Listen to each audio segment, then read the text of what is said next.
Colin and Penn then become involved in the discussion. Violet gives them a big hug while Fran looks on, dejected. She and John appear less enthused about Poland than her mother is. Subsequently, Penn hides her writing instruments under her room's floorboards at the Featherington residence. The Mondricks then get ready to throw their very first ball. Penn goes to the modiste to choose out fabric swatches for her bridal gown. Penn meets up with Madame Delacroix, Catherine Drysdale, who wishes her well on her impending marriage. Delacroix believes Penn will go on writing under the pen name Lady Whistledown and inform Colin of her progress. Penn, meanwhile, says she intends to give Cressida the credit. She is going to stop writing as L.W. Delacroix acknowledges that she is unsure if she can give up her job as a modiste because she enjoys it so much. MD is gently urging Penn to continue writing. Later, Cressida is spotted by Lady Cooper at a desk. As Lady Whistledown, Cressida explains that she is penning a complete issue in an attempt to convince the Queen to award her the £5,000. Lady Cooper reveals that her husband plans to give Cressida her dowry back. Following Cressida's unveiling, Lord Cooper was expelled from his club. Thus, she gives Cressida encouragement to pen that scandal sheet.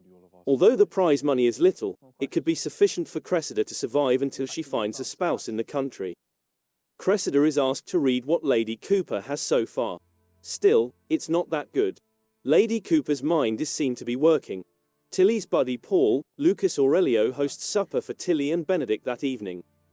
Paul inquires about Benedict's hobbies. Does he apply paint? Compose? Other than doing his obligations as a member of the Ton and occasionally attending balls, Benny doesn't do much. The topic of Tilly and Paul's first meeting comes up. Paul becomes more receptive to Benny once he starts telling jokes. Benny, my child, is really endearing. The Mondricks toss a spectacular ball in the meantime. When Agatha presents her brother to other widows, he appears ecstatic. Abruptly, the Queen shows up. She doesn't appear impressed until the enormous dance floor centerpiece unfolds to show exquisite floral arrangements. Her Majesty gives the go-ahead. She gives Alice a nod. Fran then insists that her mother speak to Queen Charlotte now that she is here. Violet is adamant that she will speak with Agatha about scheduling a time at court to talk to the Queen. There is currently too much going on. Fran, nevertheless, takes this to mean that Violet disapproves of John. She walks off furiously. Violet pauses for a moment before getting up to leave the dance floor. Agatha catches Marcus as he excuses himself from his group of widowers to follow her. Here is where we ultimately discover the source of the conflict between the two. Years ago, Agatha came dangerously close to breaking free from her forced marriage to Lord Danbury.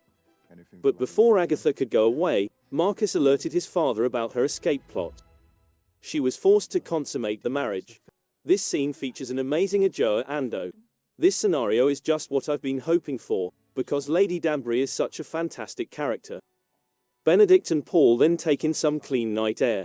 Paul goes inside to let Tilly know that Benedict appears willing to participate.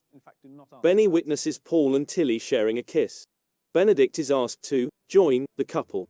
Benny, who is clearly upset, gives an excuse, saying he has to get someplace before he departs. Well, I wonder whether he'll decide to join the threesome later on.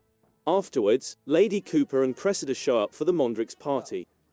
There are whispers and gasps from the entire crowd. Cressida is encouraged to keep her head high by Lady Cooper. As they get to the dance floor, Colin informs Penn he's been working on a novel.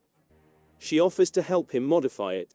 Colin tells her he intends to earn her respect and then abruptly stops dancing. Penn and he see Cressida conversing with the Queen.